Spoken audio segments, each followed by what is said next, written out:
صدای پا نبود، صدای تق تق شکستن تو بود. غروب خسته بود که من سرم هنوز رو دامن تو بود. صدای پای تو که توی راه زبونه میکشی، تمام روحمو برای دیدنت به خونه میکشی. به مادرم بگین قفس شکسته و پرنده پر زده.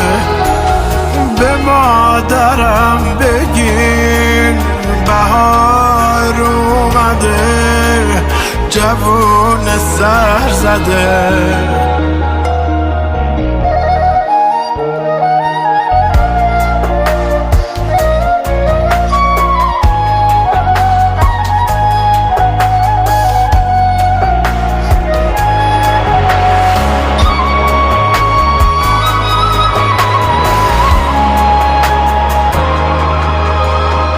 یه درد مطمئن مفاصل منو کلافه کرده بود. تمام وزنشو به شونه های من اضافه کرده بود.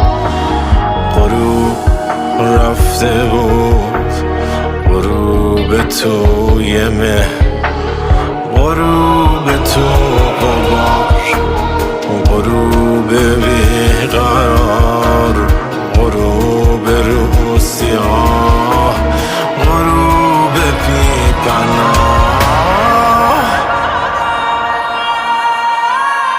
به مادرم بگین هنوز خنده هاش رو سر جهازشن.